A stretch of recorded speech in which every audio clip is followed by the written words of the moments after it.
30대 중반의 아이 키우는 유부녀입니다. 저희 부부는 결혼한 지 겨우 1년 만에 아이를 갖게 되었어요. 계획에 있던 건 아니었는데 일단 갑작스럽게 다가온 아이를 선물이라 생각하며 낳고 키우기로 결정했습니다. 출산 휴가를 쓰고 아이를 낳았는데 남편은 이번 기회에 저보고 회사를 그만두고 집에서 아이 키우며 살림에 전념을 하라더군요. 저도 나름대로 어렵게 들어간 회사라서 직장을 그만두고 싶지 않았는데 남편은 자기가 돈을 훨씬 많이 버니까 저보고 힘들게 다시 회사에 복직하지 않아도 된다는 소리를 했습니다. 내가 생활비랑 당신 용돈까지 다 주면 될 거 아냐. 대체 뭐가 걱정이라서 그래? 집에서 편하게 살림하고 애만 보면 된다고 하는데 그게 어디 쉬운 일인가요? 산후조리원에서 내내 고민을 하다가 결국 남편 말을 듣기로 하고 일을 제가 그만두고 집에서 살림을 하기로 마음을 먹었습니다. 우리 남편은 장사를 하는 사람입니다. 시아버지께서 육류도매 유통을 하는 작은 회사를 운영하시는데 남편이 집안의 영향을 받아서 20대 초반부터 그쪽 일을 배웠다고 해요. 지금은 커다란 식자재 마트 안에서 정육 코너를 운영하고 있고 사실상 마트에 수수료 조금 떼주는 자영업자나 다름없습니다. 제가 남편이 얼마나 버는지 정확하게 알지는 못하지만 시아버지가 물건을 대주고 직원도 3명 정도를 고용하는 걸로 봐서 수익이 상당히 많을 거라고 생각해요. 결혼하기 전에 연애할 때 남편에게 수입을 물어본 적이 있었는데 직장인 버는 월급이랑 비교가 안 된다며 굳이 하려고 하지 말라고 대답을 하더라고요. 신혼집도 남편이 알아서 마련해왔고 결혼한 뒤로는 돈 관리는 자기가 알아서 하겠다며 저한테 생활비 카드 주고 맘대로 쓰라 말했었습니다. 물론 저 역시도 남편이 주는 카드를 전적으로 쓰기엔 미안해서 제 돈 절반, 남편 카드 절반 정도를 사용하면서 살았죠. 공과금 보험료 같은 건 남편 통장에서 자동이체되고 우리 두 사람 먹고 쓰고 사는 식료품, 생필품만 남편 카드로 긁었기 때문에 매달 결제되는 금액이 50만 원에서 많아야 70만 원, 80만 원 정도 썼을 거예요. 제 돈도 매달 50만 원 이상은 쓰면서 살았으니까 반반은 아니더라도 나름대로 제 몫은 하면서 살았던 것 같아요. 그런데 남편이 생활비를 다 준다면서 저보고 집에서 쉬라고 하길래 저는 예전처럼 남편 카드를 쓰면서 살면 될 줄 알았습니다. 조리원에서 돌아와 처음 2주 동안은 친정에서 엄마가 저희 집에 올라와 있었어요. 워낙 아이와 저를 엄마가 잘 보살펴 주셨기 때문에 내려가실 때 제가 저축해놨던 돈에서 50만 원을 찾아 용돈으로 챙겨드렸습니다. 엄마가 내려가신 뒤로 본격적인 살림이 시작되었고 제가 아직 아이 때문에 집 밖에 나가질 못하니까 필요한 물건들은 인터넷으로 주문을 하게 되었어요. 남편 카드를 사용해서 아기용품들과 식재료 등을 주문했고 요즘 정말 세상이 좋아져서 집 밖에 한 발짝도 나가지 않더라도 모든 걸 다 구입할 수 있었어요. 남편이야 집에서 아침을 먹고 출근하면 저녁 늦게 퇴근해서 야식이나 술안주 정도를 해주면 그만이고 저 역시도 이것저것 많이 먹는 편은 아닙니다. 우리 부부한테 쓰는 돈은 별로 없는데 아이용품을 하나 두 개씩 사다 보니 정말 끝도 없더라고요.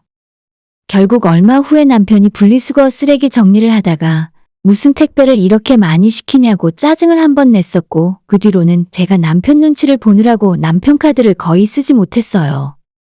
아직 제 돈이 많이 있으니 돈 쓸 일이 있으면 제 돈을 써도 되는 상황이었지만 일 그만두고 집에서 살림하는 전업주부가 되고 나니까 뭔가 위축되고 남편이 하는 잔소리를 그냥 넘기지 못하고 마음에 담아두게 되었죠. 그로부터 약 보름 후에 남편이 퇴근하고 집에 들어오자마자 저한테 소리를 지르며 화를 버럭 내더라고요.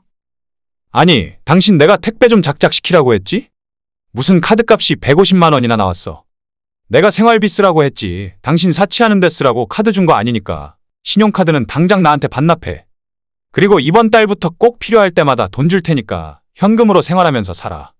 가계부 쓰는 것도 잊지 말고. 그렇게 말을 하더니 정말 제 지갑에서 카드를 뺏어가더라고요. 생활비는 꼭 필요한 곳에만 쓰고 무조건 현금으로만 생활하라면서 매주 10만 원씩 제 지갑에 넣어놓겠다고 하는 겁니다. 뭔가 1,000원짜리 하나라도 살 때마다 영수증을 챙기고 가계부도 검사할 테니 잊지 말고 꼬박꼬박 쓰라 하더군요. 가계부 쓰고 영수증 챙기라는 말은 너무 기분 나쁘고 자존심도 상해서 그럴 거면 나는 살림 안 할 테니까 당신이 애 키우고 집안일하고 다 하라고 했더니 마지못해 그건 안 해도 된다고 하면서 대신 돈 아껴 쓰라는 말을 몇 번이나 하는 겁니다. 일주일에 10만 원으로 애랑 둘이 어떻게 사냐고 했더니 자기가 마트에서 일을 하니까 꼭 필요한 게 있으면 자기한테 말을 하래요. 고기는 그냥 가게에서 가져다 주면 그만이고 쌀이며 김치며 마트에서 퇴근하는 길에 싸게 가져다 줄 수 있으니 괜히 비싼 돈 주고 낭비하지 말랍니다. 남편은 평생 부모님 밑에서 살다가 지금도 부모 도움 받으며 사업을 하다 보니 경제관념이 조금 이상한 것 같았어요. 결혼 전에는 몰랐는데 결혼하고 나서 같이 살다 보니 이상한 곳에서는 극단적으로 아끼려 하고 자기 취미생활이나 자동차 같은 건 얼마든지 펑펑 쓰더라고요. 일주일에 10만 원씩이면 한 달에 40만 원인데 요즘 웬만한 중고등학생, 대학생들 한 달 용돈보다도 적은 금액 아닙니까? 자기가 일하는 마트에서 고기나 쌀 같은 건 사다 주겠다고 하는데 사람이 그것만 먹고 사는 것도 아니잖아요. 분명 남편이 처음부터 생활비와 제 용돈까지 모든 것을 다 책임질 듯이 이야기해놓고는 제가 회사를 다니지 않고 집에서 살림하기로 하니까 이제 와서 딴소리를 하고 있었어요. 너무 답답하고 억울하긴 했지만 일단 생활은 해보기로 마음을 먹었습니다. 남편 말대로 아껴서 사라지는지 안 사라지는지 오기가 생겨서 일단 해보고 나서 뭐라고 해도 할 생각이었죠. 실제로 아이와 둘이 사는데 일주일에 10만 원은 말도 안 되는 소리였습니다. 반찬으로 고기가 먹고 싶을 때 남편한테 이야기하면 정말 본인 가게에서 고기를 가져다 주긴 했어요. 하지만 정말 정 떨어질 만큼 딱 한 번 먹을 분량이었고 삼겹살 200g 정도 가지고 와서는 마치 저 때문에 장사 못하고 가게 말아먹는 것처럼 오만 생색을 다 내는 겁니다. 야, 너가 아까 고기 빼놓으라고 해서 마지막 손님한테 이거 못 팔았잖아. 가만 생각해보니까 지난주에도 고기 먹지 않았어? 너 내가 가져오는 고기가 공짜라고 생각하면 안 돼. 다른 아줌마들이 다들 너처럼 고기 자주 먹었으면 지금쯤 내가 고기 팔아서 완전 재벌 됐겠다. 이런 식으로 말을 하니까 너무 짜증나고 얄미워서 고기 먹고 싶다는 말도 못했어요. 그리고 쌀이나 화장지, 된장, 고추장 같은 생필품을 마트에서 사오라고 부탁을 하면 전부 영수증 끊어와서 저한테 현금으로 다 받아냈습니다. 근데 이상하게도 저한테 가져가는 돈은 정가를 그대로 다 받아가면서 남편이 마트에서 사오는 물건들은 유통기한 임박 제품이거나 심지어 유통기한이 하루 정도 지난 물건도 있었습니다. 제가 이 문제로 남편한테 항의를 한 적도 있는데 그냥 대충 먹어도 아무 상관없다면서 유통기한으로 호들갑 떠는 저를 이상한 사람 취급을 했습니다. 그것뿐만이 아니에요. 요즘 아이 키워보신 분들 있으신가요? 진짜 저는 아이 낳기 전에는 분유 가격이 이렇게 비쌀 거라고는 상상도 하지 못했습니다. 제가 모유 수유가 잘 안 되기 때문에 분유 도움을 함께 받아야 하는데 마트에서 분유 가격이 싼 건 3만 원 중반, 조금 고급이다 싶으면 4만 원이 훌쩍 넘잖아요. 아무리 아껴 먹이고 모유랑 같이 먹인다고 해도 한 달에 2통, 3통 정도는 필요한데 진짜 아이 분유값 때문에 스트레스 받으며 살 줄은 상상도 못했습니다. 남편한테 아이 분유까지 생활비 10만 원으로 해결하라는 건 너무 가혹하다고. 기저귀 값이나 분유값만으로도 생활이 안 될 지경이라고 짜증을 냈더니 남편이 앞으로는 분유 정도는 자기가 해결하겠다 말을 하더라고요. 그리고 나서 며칠 뒤에 남편이 퇴근하면서 분유를 한 박스를 들고 집으로 들어왔습니다. 이 정도면 2-3달은 먹겠지? 앞으로 좀 징징대지 말고 필요한 거 있으면 그때그때 나한테 이야기를 하라고. 남편은 여지없이 입으로 온갖 생색을 내는 바람에 고마운 마음이 생길 수가 없더라고요. 근데 남편이 가져온 박스를 살펴보니 뭔가 좀 이상했습니다. 박스 표면 색깔이 얼룩덜룩하고 찢어진 곳도 있어서 안에 있는 내용물이 제대로 된 것이 맞나 하는 의심도 들더라고요. 바로 박스를 열고 내부 내용물을 확인했더니 평소 제가 먹이던 제품이 아니라 많이 저렴한 가성비 제품이었는데 거기까지는 그럴 수 있다고 생각해요. 근데 포장 상태가 워낙 좋지 않아서 보자마자 유통기한부터 확인했더니 아니나 다를까 앞으로 보름도 채 남지 않은 상태였습니다. 아니, 다른 것도 아니고 우리 아이가 먹을 거잖아. 근데 이렇게 유통기한 짧은 걸 가져오면 어떡해? 보름 안에 이걸 다 먹일 수도 없는데. 그러자 남편은 분유 같은 건 진짜 유통기한 자체에 별 의미가 없다면서 완전히 밀봉되어 있는 제품이니 그냥 먹여도 된다고 말을 하는 겁니다. 과학적으로 따지자면 그 말이 맞을 수도 있겠는데 우리 첫 아이고 아이가 여럿 있는 것도 아니라 딱 하나 키우는데 왜 유통기한 지난 분유를 타서 먹여야 하나요? 세상 좋은 것만 먹이고 싶고 좋은 것만 입게 하고 싶은 게 부모 마음 아닌가요? 우리가 먹고 살기 힘들 정도로 형편이 어려우면 모르겠는데 돈이 없는 것도 아니잖아요. 나한테 돈을 아껴 쓰라고 하는 건 얼마든지 참고 이해할 수 있어요. 근데 우리 아이한테까지 이러는 건 좀 아니잖아요. 정말 너무 화가 머리끝까지 나서 남편에게 너 미쳤냐고, 나는 우리 아이한테 유통기한 지난 분유 먹이며 키우고 싶지 않다고 욕을 하면서 화를 냈더니 남편이 기껏 한다는 말이 그럼 자기가 한 달에 10만 원씩 더 줄 테니까 사고 싶은 분유 제 마음대로 사서 먹이라 하더라고요. 아니, 분유값 비싸다고 그 난리를 치길래 내가 분유까지 가져다 줬는데.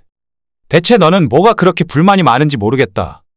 10만 원 더 주면 돼? 그럼 이제 징징대는 소리 안 할 거야? 10만 원, 일주일에 10만 원씩 받고 있었는데 이제 10만 원 더 준다고 하니 한 달에 생활비가 50만 원이 되겠네요. 물론 그 돈으로 어떻게든 생활하라고 하면 못할 것도 없습니다. 남편이 돈을 얼마 못 벌고 저도 일을 못하는 상황이면 그 돈으로 살아야지 어쩌겠어요? 가뭄에 콩나듯 한 번씩이긴 해도 남편이 고기를 가져다 줄 때도 있고 그런 게 아니더라도 아껴서 살림하면 40이건 50이건 못 먹고 못 살 이유는 없죠. 근데 본인은 쉬는 날 되면 아침부터 골프 가방을 들고 놀러 나가거나 1억 넘는 외제차를 타고 다니는데 왜 나랑 우리 아이한테만 저렇게 인색하게 구는지 이게 무슨 가족인가 싶었습니다.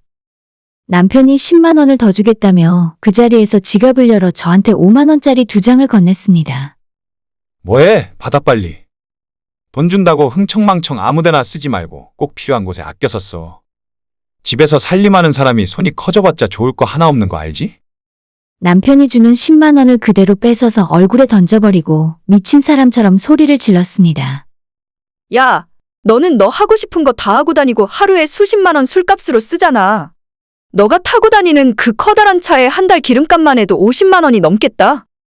너무 화가 나고 이대로는 분이 풀리지 않아서 남편 서재로 뛰어들어갔습니다. 무슨 짓 하는 거냐고 말리려는 남편을 밀치고 방 한켠에 세워져 있는 남편의 골프 가방을 바닥에 패대기 치고 발로 밟고 아예 그 위에서 펄쩍펄쩍 뛰었어요. 남편이 하지 말라고 말렸는데 제가 눈이 이미 완전 돌아서 저한테 손대면 가만 안 두겠다고 했습니다.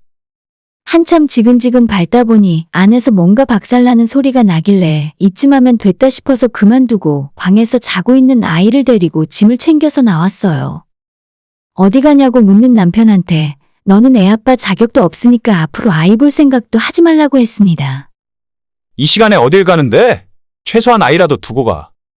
열받아서 집 나간다는 아내한테 끝까지 열받게 하는 소리만 골라서 하더라고요. 저는 아이와 함께 집에서 나왔고 밤늦은 시간에 1시간 넘게 운전해서 친정으로 들어왔어요. 부모님께 제가 결혼하고 지금까지 있었던 일을 다 말씀드리고 이혼하겠다고 했더니 미련하게 지금까지 그걸 왜 참고 그냥 살고 있었냐고 가슴을 치셨습니다. 원래 결혼 생활하면 서로 맞춰가며 사는 건 줄 알았고 막상 아이 낳기 전까지는 남편이 돈으로 그렇게까지 심하게 하진 않았거든요. 그런데 왜 오히려 아이를 낳고 난 뒤로부터 더 심하게 돈을 아까워하는 건지 이유를 잘 모르겠습니다. 친정에서 그렇게 하루를 보냈고 원래는 며칠 쉬다가 이혼에 대해 알아보러 변호사 사무실이라도 찾아가 볼 생각이었어요. 그런데 바로 다음 날 아침에 친정집으로 시부모들이 찾아왔습니다. 그 와중에 남편은 오지 않았고 시부모님만 소고기 선물 세트 하나 들고 왔더라고요. 저희 부모님은 이미 저한테 이야기를 다 들어서 이혼하라는 입장이었지만 사돈이 집까지 찾아왔으니 일단 집으로 들어오시라고 했죠. 커피 2잔 타서 대접하고 양가 부모님이 상견례 이후 처음으로 한 테이블에 얼굴을 마주보고 앉으셨어요.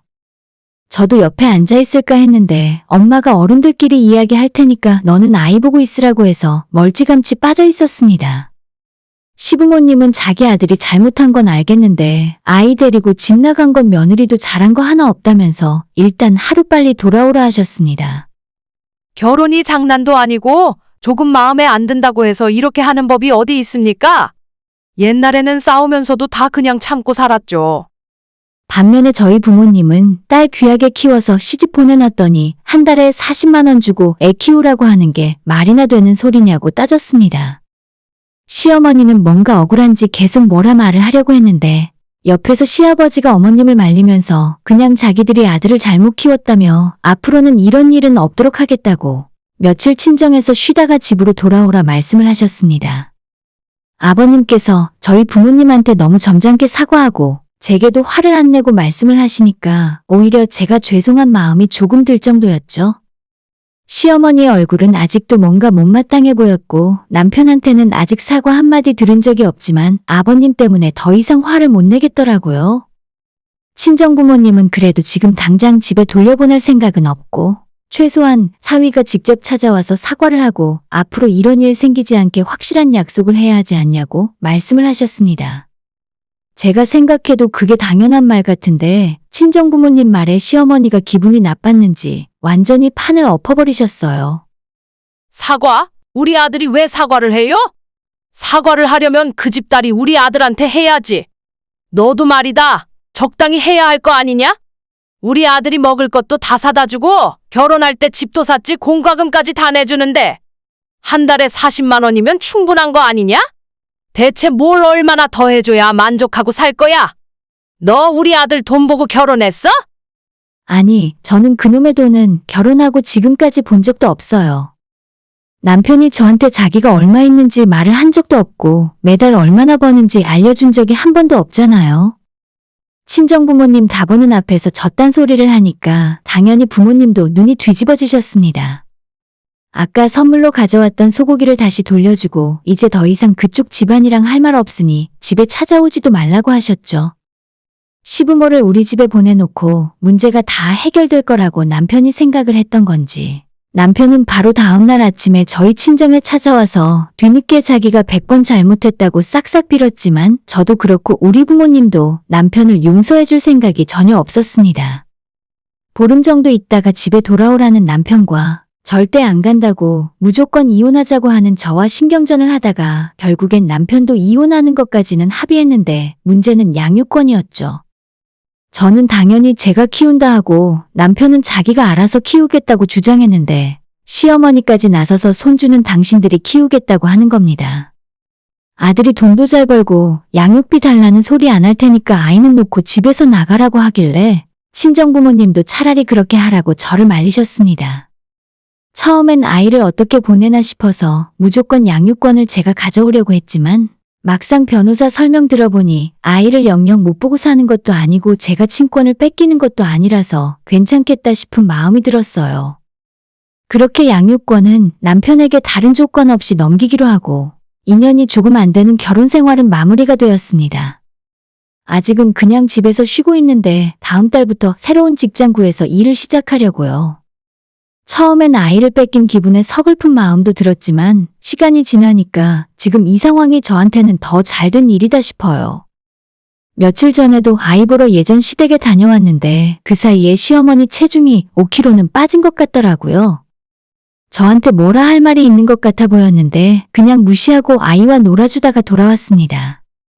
꼴보기 싫은 시댁 식구들 가끔 한 번씩 봐야 하는 건 어쩔 수 없는 일이지만 그래도 어머님이 육아로 고생하시는 모습 보니 이렇게 하길 잘했다 싶은 마음이에요. 저는 이제 새 출발을 준비하는 중이고 제 나름대로 열심히 살아서 아이한테 부끄러운 엄마가 되지 않게 노력할 겁니다. 오늘의 사연은 여기까지입니다. 구독과 좋아요, 알람 설정 부탁드려요. 다들 행복하시고 좋은 하루 되세요.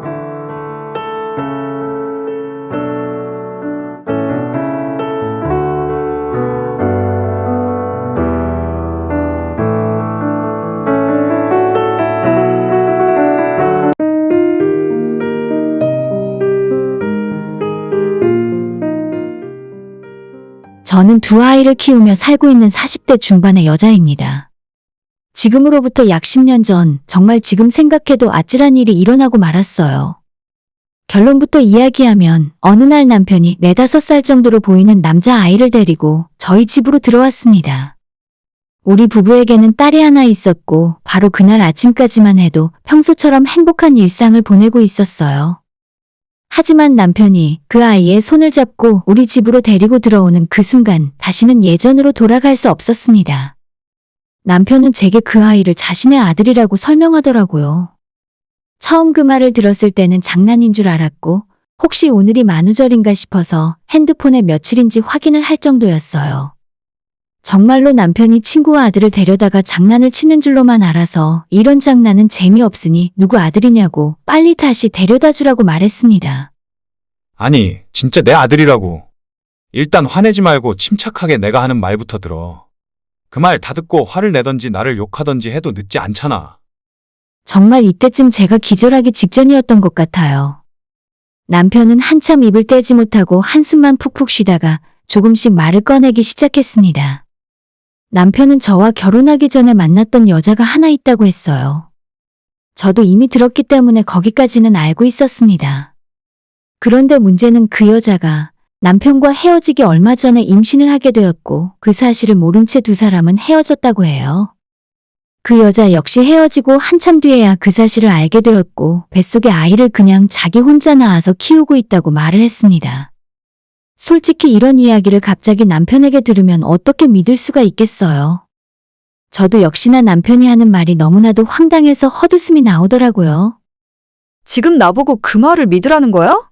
솔직히 말해, 너 바람 피운 거잖아. 바람 피워서 생긴 애를 지금 되도 않는 소리로 날 속이려는 거 아니야? 하지만 남편은 하늘의 맹세코 절대 모르고 살았다고 믿어달라 하더군요. 아이 생일을 기준으로 해서 임신 날짜를 생각해보니 확실히 저와 남편이 만나기도 전에 아이가 생긴 건 맞더라고요. 남편이 예전 그 여자와 만나던 시절에 장난삼아 두 사람 사이에 아이가 생기면 어떻게 할 생각이냐고 여자가 물어본 적이 있는데 남편이 그때 아이 생기면 지우거나 딴 생각하지 않고 결혼해서 같이 키우자는 대답을 한 적이 있답니다.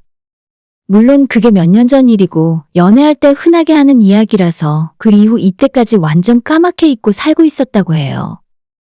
남편은 지나가는 말로 한 소리지만 그 여자는 저희 남편이 하는 말을 믿었는지 언젠가 다시 만나서 결혼을 하겠다는 생각으로 아이를 낳아서 길렀답니다. 그러다가 저와 남편이 만나고 있다는 사실을 듣게 되고 또 얼마 후에 저희가 결혼을 한다는 소식도 전해 듣고는 혼자 조용히 아이를 키워야겠다 생각을 해서 몇 년 동안 우리 앞에 나타나지 않고 살았던 거죠. 하지만 경제적인 문제가 생겨서 도저히 아이를 키울 상황이 되지 않자 이제와 내 남편에게 연락해서 사실 두 사람 사이에 생긴 아이가 있다고 고백을 했답니다. 더 이상 아이를 키울 능력이 없으니 남편이 데려가지 않으면 보육원으로 보내거나 뭔가 다른 방법을 찾을 수밖에 없다면서요. 그 말에 남편이 며칠 전 그 여자 집에 몰래 찾아가서 아이 얼굴을 보고 돌아왔고 혼자 며칠 동안 고민하다가 결국 저한테 상의 한마디 없이 아이를 집으로 데려오고 말았어요. 진짜 지금 생각해도 날벼락을 맞은 기분이라 기가 막히고 어이가 없어서 정말 그 당시엔 아무런 말도 생각나지 않았습니다. 당장 집에 아이가 들어와 있으니 뭐라 화를 낼 수도 없고 다시 그 여자에게 데려다 주라고 했더니 그럼 바로 보육원으로 보내지게 될 거라면서 당분간 방법을 찾을 때까지 우리가 잠시 데리고 있자고 하는 겁니다. 일단 며칠만 좀 기다려봐. 내가 우리 부모님한테라도 사정을 설명하고 키워주실 수 있는지 물어볼게. 그때까지만 우리 집에서 데리고 있자. 아무리 그래도 이제 와서 보육원으로 보낼 수는 없잖아. 하지만 그 사실을 들은 시부모님은 저희 남편 보고 미쳤다고 화를 내셨고 절대 아이를 키워줄 생각이 없다고 하셨어요. 이미 가정 이루고 딸까지 낳고 잘 살고 있는데 밖에서 애 만들어서 데리고 들어오는 게 너가 자식 새끼 맞냐고 욕까지 하셨습니다. 결국 방법이 없어진 남편은 제가 끝까지 원하지 않으면 아이를 다시 엄마에게 데려다 주던지 시설로 보내겠다 하는 겁니다. 아무리 아이가 불쌍하고 안타까운 상황이라 해도 저와 우리 딸과 세 사람의 가족이 훨씬 더 중요하다고 말을 하면서요.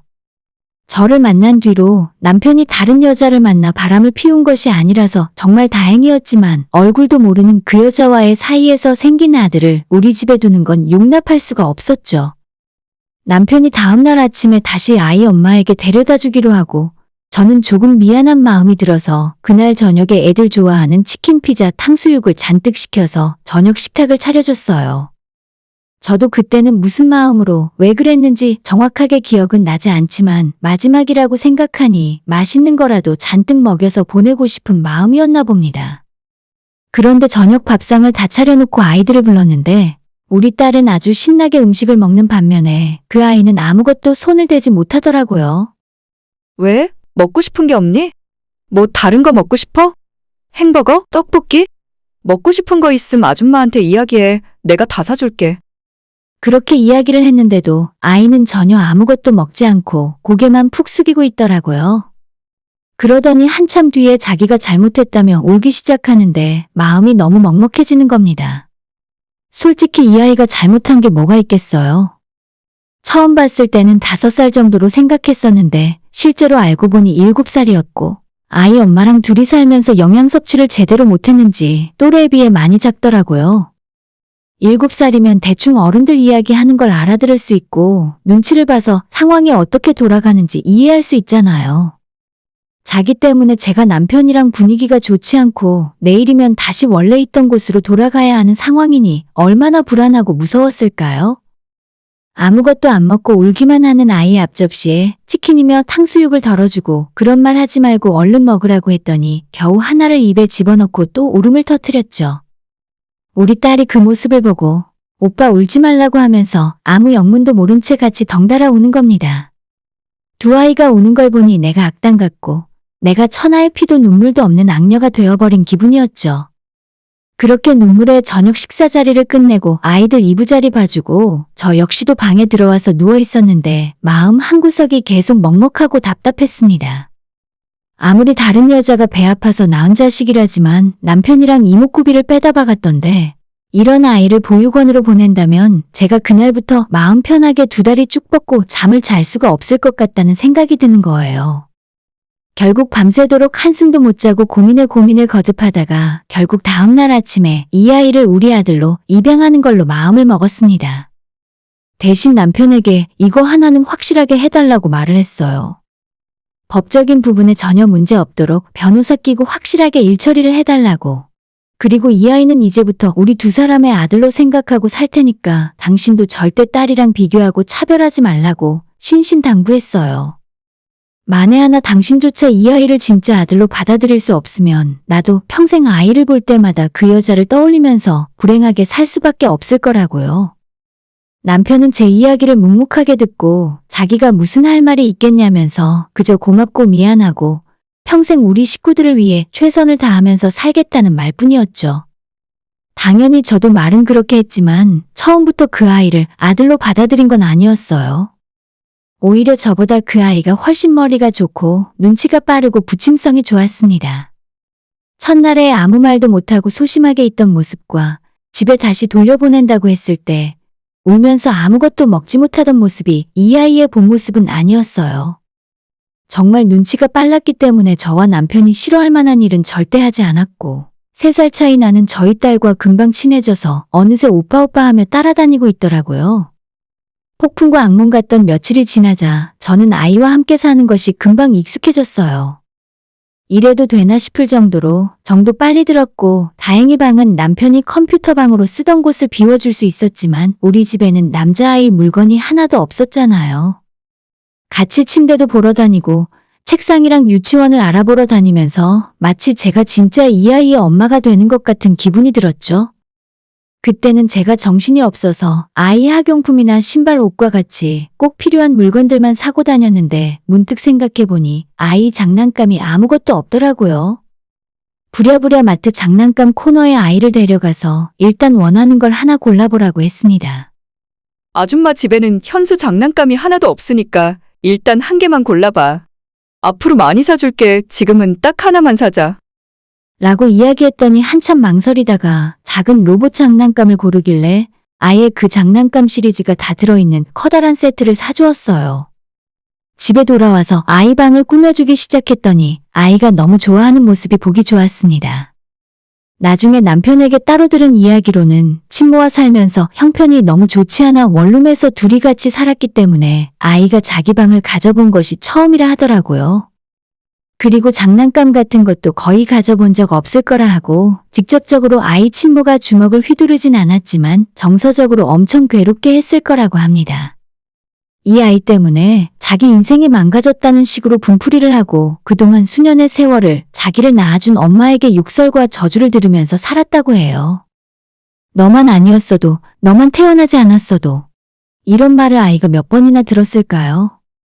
남편이 옆에 있는 상황에서도 그 짧은 시간에 수십 번이나 그런 말을 했다고 하는데 아이가 겉으로는 밝아 보여도 속으로 얼마나 상처를 받았을지 짐작도 되지 않았습니다.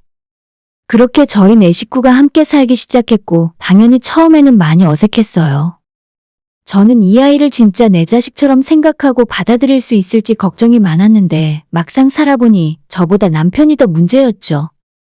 분명히 두 아이들을 차별하지 말고 똑같이 대하자고 말을 했지만 어디 처음부터 그게 말처럼 쉬운 일이겠습니까?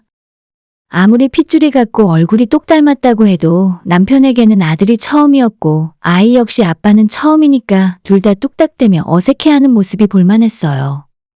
그래서 저는 일부러 남편과 아들 둘만 외출을 시킨 적도 있고 주말이 되면 두 사람만 외출을 시키거나 목욕탕을 같이 보낸 적도 여러 번입니다. 아이와 함께 살기 시작하고 얼마 후에 첫 명절을 맞이했고 당당하게 내 식구가 시댁으로 향했어요. 처음엔 절대 반대하시고 손녀딸 외에는 손주로 인정하지 않겠다고 하시던 시부모님도 막상 정말 남편 핏줄을 잇는 손자를 데려오니 내심 좋아하셨지만 제 앞에서 편하게 대하지 못하셨어요. 괜히 기분 안 좋은 척 하시고 제 눈치를 엄청 많이 보고 계시길래 그러실 필요 없다고 말씀을 드렸습니다. 원래 저희 시댁은 제사는 따로 없고 명절에 2번 차례만 지내는데 집에서 여자들은 차례상에 절을 하진 않았어요.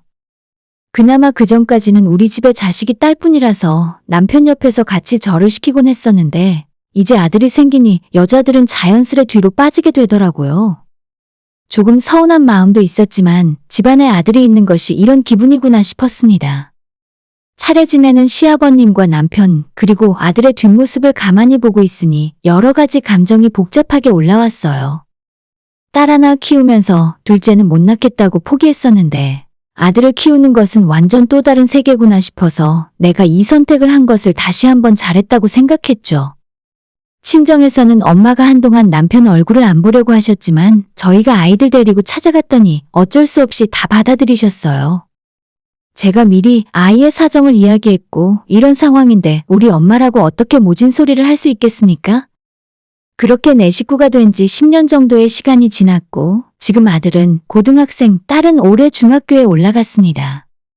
그동안 두 아이를 키우면서 많은 일들이 있었지만 한 가지 확실한 건 처음보다 지금 훨씬 더 가족다운 가족이 되었고 더 이상 서로 어색함이 없어졌어요.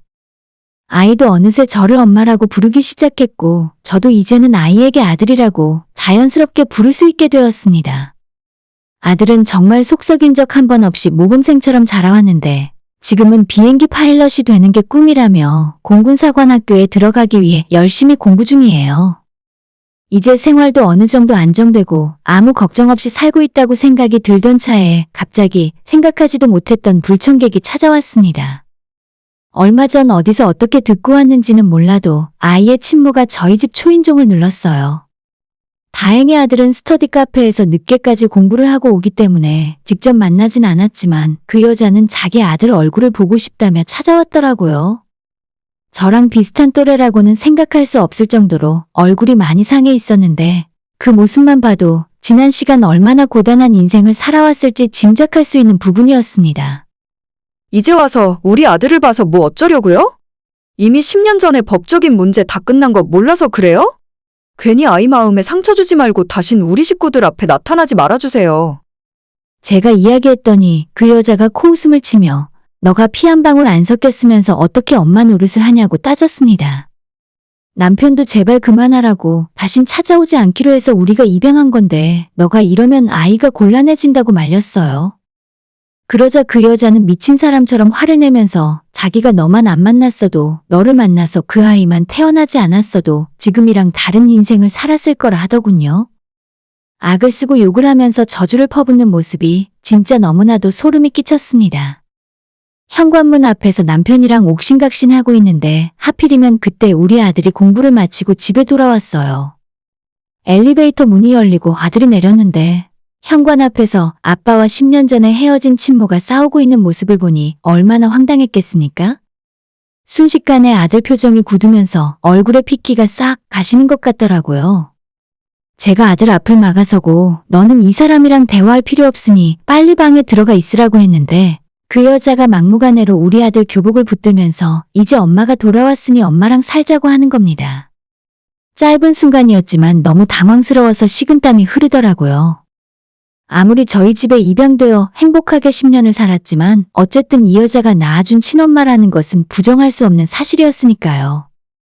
아들은 잠시 뭔가 생각하는 것 같다가 그 여자가 붙들고 있는 교복을 거칠게 뿌리치더니 이렇게 말을 했어요. 아줌마는 누구세요? 아줌마가 누군데 우리 집 앞에서 행패 부려요? 엄마, 그냥 경찰 불러요. 저런 미친 사람 상대할 필요 없어요. 아들의 말에 그 여자도 충격을 받았는지 자기가 왜 아줌마냐고 내가 누군지 모르냐며 악을 써댔어요. 결국 돌아가지 않고 끝까지 행패를 부리길래 진짜 경찰을 불러서 쫓아냈습니다. 상황이 어느 정도 진정되고 아들에게 제가 괜찮냐고 물어봤더니 자기는 괜찮으니 앞으로 저런 이상한 사람이 찾아오면 바로 쫓아내라 하더라고요. 그 말에 저도 알겠다 대답을 하고 더 이상 아무것도 말을 하지 않았습니다. 며칠 후에 남편이 따로 그 여자를 만나서 도대체 왜 찾아왔냐고 물었더니 돈도 없고 사는 게 힘든데 아이도 생각났고 수소문에 찾아가서 사는 모습을 몰래 봤더니 너무 행복해 보여서 자기 인생이 억울했다며 울었답니다. 남편이 지갑을 열었더니 5만 원 2장이 있길래 그 돈을 꺼내서 친모 손에 쥐어주고 이걸로 돌아갈 차비나 하고 정신 차리고 살라고. 한 번만 더 찾아와서 행패를 부리면 그때는 이 정도로 안 끝나고 우리가 할 수 있는 모든 법적인 조치를 다 하겠다고. 제발 아들을 위해서라도 다신 우리 식구들 앞에 나타나지 말라 경고를 하고 돌아왔어요. 옛날엔 이런 생각을 한 적 없었지만 요즘은 꼭 배가 아파서 나아야만 부모 자식 관계가 되는 건 아니라고 생각해요. 지금은 누가 와서 보더라도 저희 넷은 한 가족입니다. 말도 안 되는 소리인 줄 알지만 아이에게 정을 붙이고 함께 살다 보니 이제는 점점 아이가 제 모습을 닮아가는 것 같기도 합니다. 방에서 자는 모습을 가만히 보고 있으면 아빠를 빼다 박았다 싶다가도 코는 나를 좀 닮은 건가? 이런 생각을 하는 제 모습이 조금 우습기도 해요. 저는 이대로 아무 일 없이 우리 네 식구가 건강하고 행복하게 살기만을 바라고 있습니다. 아이가 어린 시절의 아픈 기억이 남아있는 만큼 이제는 더욱 행복하고 즐거운 기억으로만 채워주고 싶어요. 요즘 세상에 크고 작은 사연 없는 가정 없다지만 조금은 남들과 다른 저희 가정 이야기를 어딘가에는 꼭 한번 하고 싶었어요. 제 길고 긴 이야기를 들어주셔서 정말 감사드립니다. 오늘의 사연은 여기까지입니다. 구독과 좋아요, 알람 설정 부탁드려요. 다들 행복하시고 좋은 하루 되세요.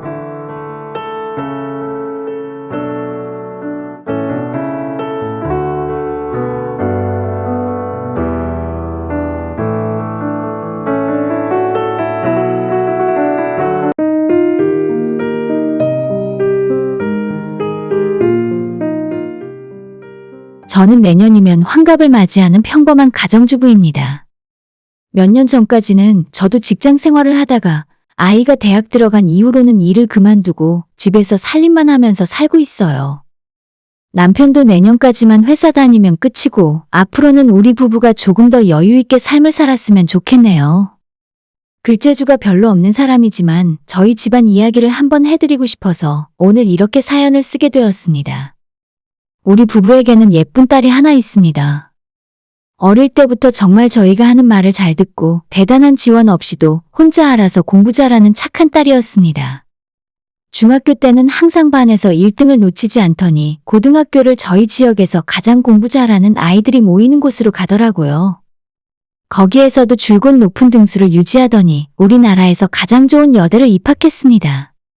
고등학교 때는 비싼 대학생 과외를 시켜준다고 해도 본인이 싫다고 하면서 기본적인 종합학원 하나 다니고 혼자 휴일도 없이 스터디 카페에서 살다시피 하며 공부해서 이룬 결과라서 더욱 대견했습니다.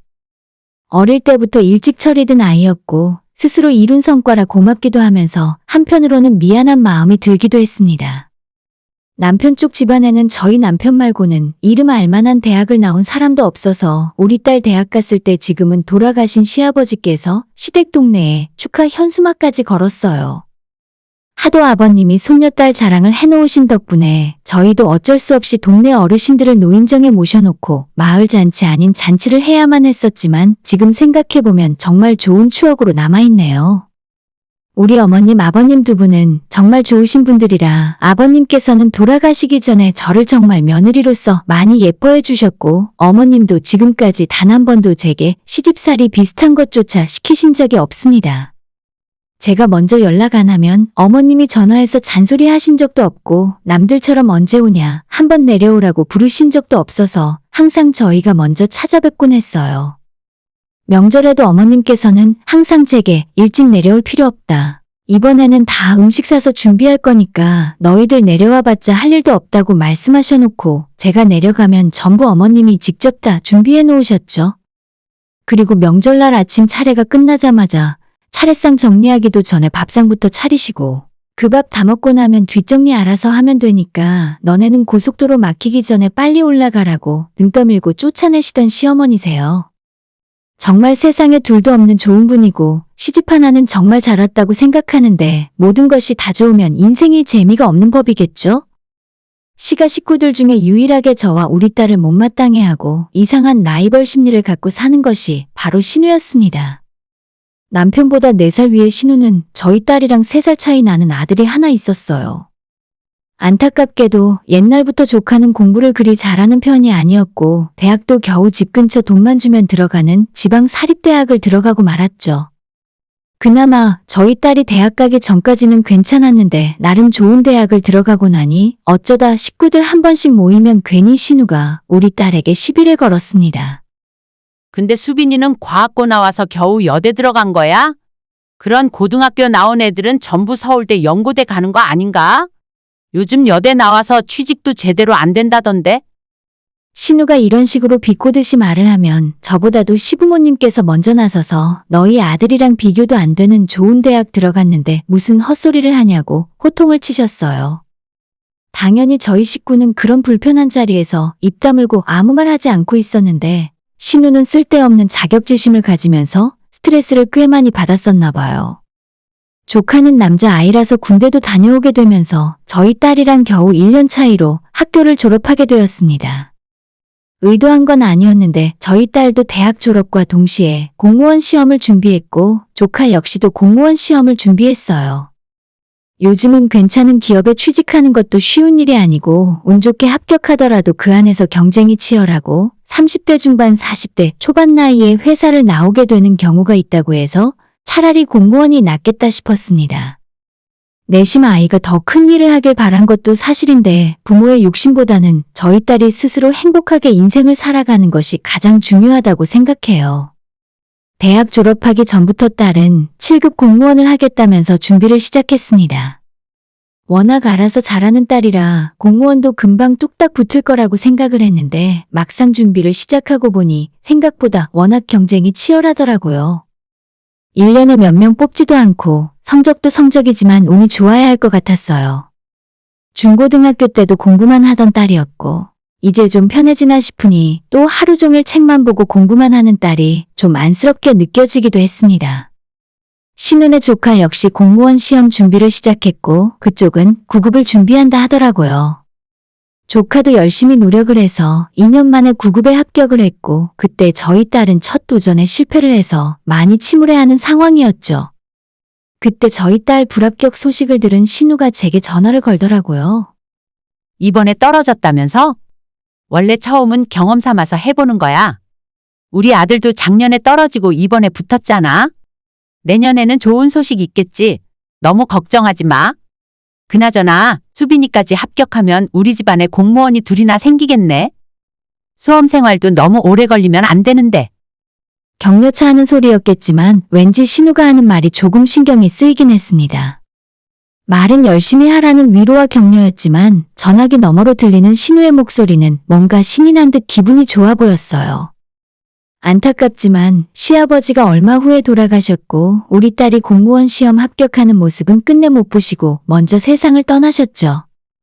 그 후에 또 1년 동안 딸이 열심히 공부하고 준비를 했고 저 역시도 피가 마르는 심정으로 열심히 뒷바라지를 했습니다.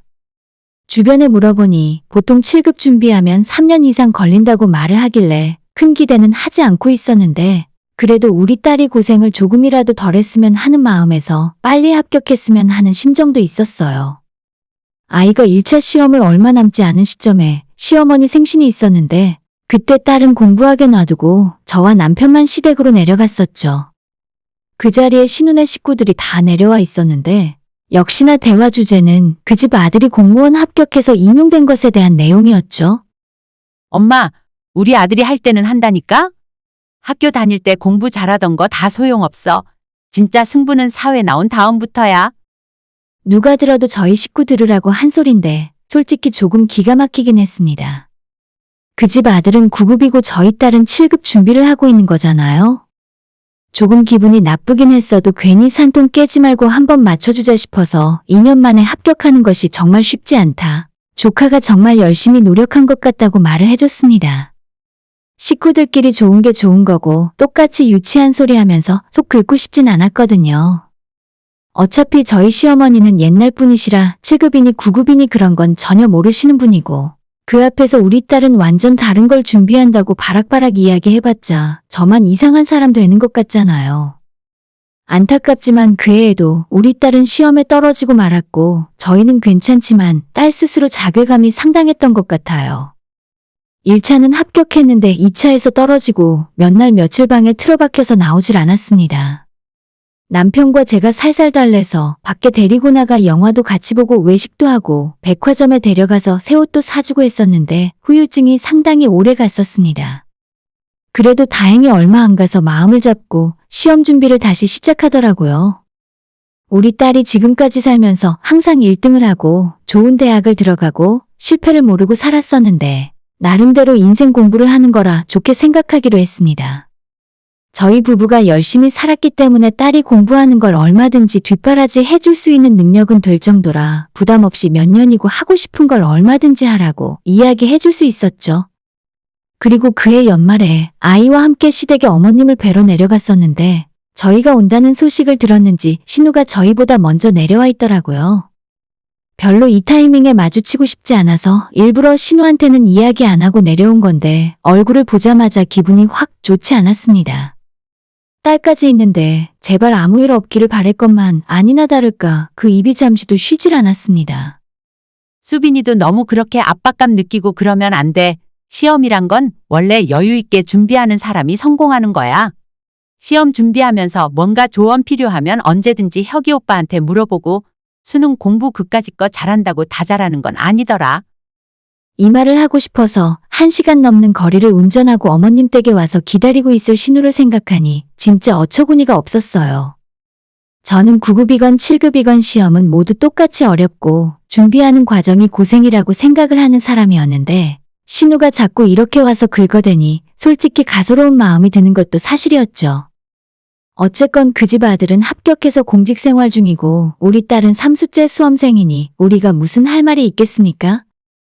원래는 어머님 모시고 저녁 먹고 하루 자고 올라올 생각이었는데 우리 딸 표정을 보니 도저히 안 되겠다 싶어서 빠르게 저녁만 먹고 집으로 올라왔습니다. 집에 오는데 오늘 고모가 한 말은 너무 마음에 담아두지 말라고 했더니 딸이 오히려 저한테 이런 말을 하더라고요. 엄마, 나 이번에는 꼭 붙을 거야. 다신 고모한테 저런 소리 듣게 하지 않을게. 진짜 마지막으로 1년만 참아. 그리고 그날 이후로 딸이 정말 무섭게 공부를 하더라고요. 원래도 열심히 하긴 했지만 컨디션 조절하느라 일주일에 하루는 집에서 영화도 보고 다만 몇 시간이라도 머리를 식힐 때가 있었는데 그때 이후로는 전혀 그런 것도 없이 하루 종일 자기 방이나 스터디 카페에 처박혀서 공부만 하게 되었습니다. 어떻게 생각하면 고모 덕분에 동기부여가 됐다고도 볼 수 있는데 너무 독하게 공부만 하니까 건강까지 걱정되더라고요. 아예 두문불출하고 아무도 만나지 않았습니다. 시어머님 생신 때도 딸은 내려가지 않았고 그때는 저희도 여름휴가 때 아무 곳에 가지 않고 집에서 조용히 보냈었죠. 시댁 식구들이 모인 적이 2번 더 있었는데 그럴 때마다 신우가 제 속을 긁어댔지만 돛 닦는 기분으로 한 귀로 듣고 한 귀로 흘렸어요. 수빈이 올해도 떨어지면 그냥 취직하라고 해. 너무 길어지면 될 것도 안 되는 거야. 지금이라도 아니다 싶으면 빨리 딴 길 찾아야지. 그 말 듣고 저희 남편이 화가 나서 자기 누나한테 적당히 좀 하라고 정색을 한 적도 있었어요. 하지만 신우는 그냥 조카가 걱정되는 마음의 한 소리라며 기분 나쁘게 듣지 말라고 합니다. 정말 누가 들으면 자기 아들은 사법고시 외무고시에 합격이라도 한 줄 알겠어요. 우리 딸이 너무 집에서 공부만 하니까 걱정이었는데 차라리 그 자리에 없는 것이 다행으로 느껴질 정도였습니다. 너무 화가 나서 딸이 만약에 한 번 더 시험에 떨어지면 그땐 저 역시도 시댁 출입을 당분간 끊어야겠다고 생각했어요. 하늘이 도왔는지 딸이 정말 열심히 해서 그런지 그 해에 좋은 결과를 받았고 당당하게 3년 준비로 7급 공무원 시험에 합격하게 되었습니다. 시험에 합격하고 나서 임용대기 기간이 있기 때문에 그 사이에 딸과 그전까지 못했던 일을 많이 했어요. 영화도 보고 해외여행도 다녀오고 친정과 시댁도 자주 찾아뵈었는데 예전에는 부르지 않아도 알아서 찾아오던 신우가 그때부터는 도저히 얼굴을 볼 수가 없었습니다. 연말에도 못 봤고 지난 설에는 일부러 신우 얼굴 보고 가려고 오후까지 시댁에서 기다려보기도 했는데 끝까지 오질 않았습니다. 우리 딸을 비웃던 그 얼굴에 똑같이 한 방 되갚아주고 싶었지만 좀처럼 기회를 주지 않았어요. 딸 합격 소식 듣고 다음날 신우에게 전화했더니 축하한다고 말은 하지만 영 떨떠름한 반응이었고 자기 지금 바쁘니까 나중에 만나서 제대로 축하해주겠다며 전화를 끊고 도망가 버렸습니다. 거의 반년 동안 얼굴을 못 보고 지내다가 이번에 어머님 생신 때 신우를 만나게 되었죠. 정말 만나면 제대로 한 방 먹여주고 싶다는 생각이었는데 그 사이에 시간이 너무 많이 흐르기도 했고 똑같이 유치한 사람이 되긴 싫더라고요. 어머님께서 우리 딸은 언제부터 출근하냐고 물어보셔서 조만간 좋은 소식이 있을 것 같다고만 대답하고 넘어갔는데 의외로 말을 먼저 꺼낸 건 신우였어요. 수빈이 합격 축하해. 고모가 진작에 얼굴 보고 축하해줬어야 하는데 이래저래 바쁘다 보니까 이제야 만났네. 우리 아들보다 준비기간 1년 늦긴 했어도 이 정도면 너도 잘한 거야. 이쯤 되니 이것도 병이다 싶더라고요. 애초에 다른 시험인 건 뻔히 잘 알고 있을 텐데 끝까지 지기 싫어서 자존심을 세우는 모습이 꼴보기 싫을 정도였어요. 거기까지는 그래도 우리 딸이 내내 알겠다 대답하고 조용히 밥만 먹고 있었는데 이어지는 신우의 말 한마디 때문에 사건이 터지고야 말았습니다. 너가 2년 후배니까 오빠한테 모르는 거 있으면 물어보고. 그러게 수빈이 너도 일찍 합격했으면 좋잖아. 저희 신우는 참 안 해도 될 말을 하는 바람에 손해를 보는 타입인 것 같아요. 저도 조용히 넘어가려 했고 우리 딸도 별말 안 하려고 했는데 저 소리를 들으니까 도저히 참고 넘어갈 수가 없었던 것 같아요. 그전까지는 조용히 밥만 먹고 있던 우리 딸이 신우의 그 말을 듣자마자 먹던 수저를 내려놓고 맞은편에 앉아있던 조카한테 한 소리 하는 겁니다. 근데 오빠 진급 언제지? 잘하면 내년이라고? 내년에 진급하면 이제 8급 되는 건가? 오빠 나이도 있는데 빨리빨리 해야겠네. 우리 딸이 그 말을 했더니 갑자기 식사 분위기가 싸해지고 신우의 얼굴이 울그락불그락 천연 색깔로 바뀌는 것이 눈에 보였습니다. 어머님께서 그게 무슨 소리냐고 하시길래 저와 남편이 별거 아니니까 그냥 식사하시라고 했고 딸도 거기서 더는 나가지 않고 다시 밥을 먹더라고요. 어머님 생신 축하 자리 다 끝내고 저희는 이제 집에 돌아가려고 나왔는데 신우가 도저히 분이 안 풀렸는지 주차장까지 저희를 따라 나왔어요. 너 아까 오빠한테 뭐라 그랬어? 7급 붙었다고 무시하는 거야? 우리 아들이 너보다 나이도 많고 어쨌든 집안에서 어른인데 그게 할 말이라고 생각하니? 그 모습을 보고 제가 나서서 뭐라고 한마디 하려고 했는데 그냥 우리 딸이 이 상황을 정리해버렸습니다. 저는 오빠 대단하다고 생각해요. 근데 경우가 없는 건 제가 아니고 고모님이시죠. 차라리 솔직하게 말씀하세요. 제가 시험 합격해서 배가 아프다고요. 어른이면 제발 어른답게 구세요. 요즘 제 또래 애들도 이런 식으로 치졸하게 비아냥거리진 않거든요. 그 말에 신우가 부들부들 떨더니 야, 라고 소리를 빽 지르더라고요. 우리 딸은 그냥 차에 타버렸고 대신에 남편이 나가서 누나도 이제 적당히 하라고. 그동안 그렇게 놀리고 괴롭혔으면 됐지 얼마나 더 해야 직성이 풀리겠냐고 말했습니다. 자기가 언제 그랬냐고 빽빽 우기던 신우는 그 소리를 듣고 쫓아내려온 조카가 뜯어 말리는 바람에 겨우 조용해졌습니다.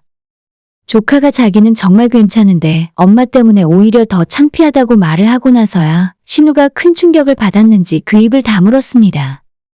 두 모자 관계는 알아서 해결하라 하고 저희 식구는 그대로 집으로 올라와 버렸죠. 올라오는 차 안에서 딸이 저에게 엄마, 이제 속 시원하지? 앞으로 고모한테 기죽지 마. 라고 말을 해주는데 정말 많은 감정이 교차하더군요. 대체 그놈의 자식 자랑이 뭔지. 못난 자식이건 잘난 자식이건 본인한테 자식이 여럿 있는 것도 아니잖아요. 저도 제 자식이 어디에 내놓아도 빠지는 아이라고 생각하진 않지만 팔불출 소리 들을까봐 정말 자제하면서 살아요. 내 새끼 이쁘고 잘난 것 같지만 그건 우리 집안에서나 그런 거지 밖에 나가면 세상에 잘난 사람들이 얼마나 많이 있습니까? 남한테 자식 자랑하는 것만큼 못나 보이는 것도 없는 것 같아요. 신우는 그 뒤에 조카한테 크게 한 소리를 제대로 들었는지 더는 쓸데없는 소리를 하지 않았습니다. 저 역시도 항상 조심하고 밖에서 자식이 부끄러워하지 않는 부모가 되도록 신경 쓰면서 살아야 할 것 같아요. 별거 아닌 제 이야기를 들어주셔서 감사하고 가정의 건강과 행복이 깃들기를 바랍니다. 오늘의 사연은 여기까지입니다. 구독과 좋아요, 알람 설정 부탁드려요. 다들 행복하시고 좋은 하루 되세요.